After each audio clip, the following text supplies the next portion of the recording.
Olá, eu sou Liliane Pellegrini, de Sincronicidade Lab, e hoje nós vamos continuar falando sobre o mapa do Steve Jobs, e eu vou falar mais sobre o Sol em Peixes na casa 6.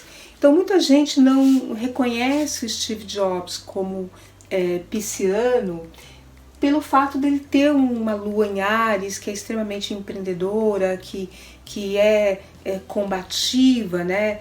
E também porque ele tem o ascendente em Virgem, que é super detalhista, que é focado, né? No perfeccionismo, que não são características de Peixes. Mas quais são as características de Peixes que o Steve Jobs possuía, né? A gente já falou um pouco. Bem, a questão da espiritualidade, do misticismo, que era uma coisa muito pessoal de como ele desenvolvia isso, né? Como ele era adepto do Zen budismo, e ele tinha uma profunda influência da Índia, que eu já falei, mas também do Japão, né? Ele adotou muitas técnicas de produção japonesa em relação à questão da qualidade, o Kanban, né? De ter um estoque mínimo, e ele era muito aficionado pelo minimalismo, né, japonês, que é a questão assim do vazio, a questão do consumo, né, porque ele era muito adepto também da contracultura, que na época que ele cresceu era vigente, né, os hippies na Califórnia, tinha uma influência muito grande, né. Mas uma coisa que eu quero destacar bastante do mapa dele é o grande poder de intuição, né, que vem do Sol em trígono com Netuno.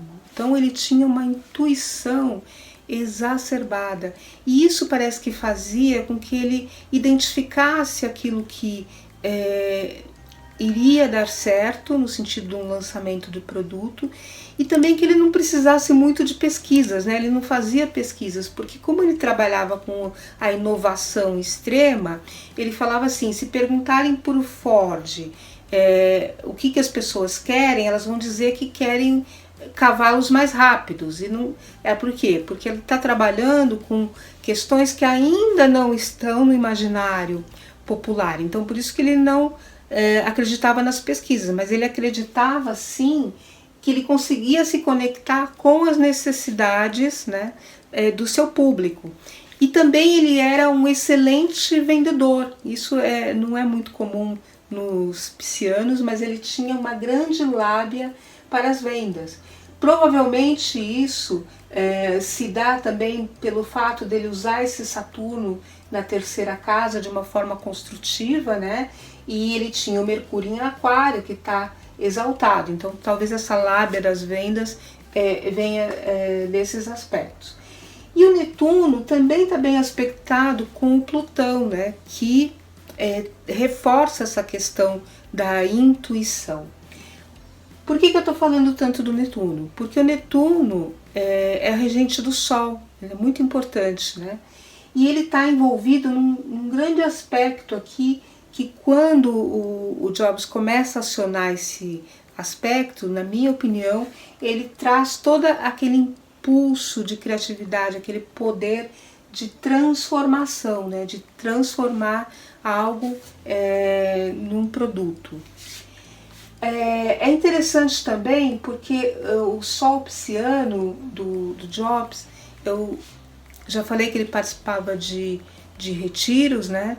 E que ele diz que ele lia uma vez por ano a autobiografia de um yogi, do Yogananda, e que isso era como se fosse um ritual para ele.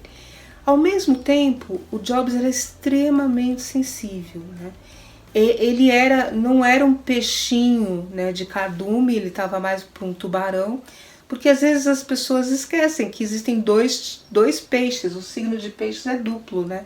E um é o peixinho que está mais ligado a se comportar como rebanho, e outro é o tubarão, que se comporta muito parecido com a forma que o Jobs se comportava, que era implacável, né? E embora ele tivesse um comportamento de tubarão na maior parte das vezes, quando ele se via acuado, vocês imaginam o que ele fazia? ele chorava. Então, assim, era para surpresa, né, dos executivos da Apple, dos membros do conselho, ele começava a chorar copiosamente, mostrando toda a sua fragilidade, e que também não deixa de ser uma forma de manipular, né? Porque o peixe muitas vezes ele manipula por essa forma, né? Se mostrando mais frágil, mais vulnerável. Mas quando a gente vê aquele comportamento tubarão do Jobs, deve ser surpreendente vê-lo chorando copiosamente, como vários executivos descreveram na sua biografia.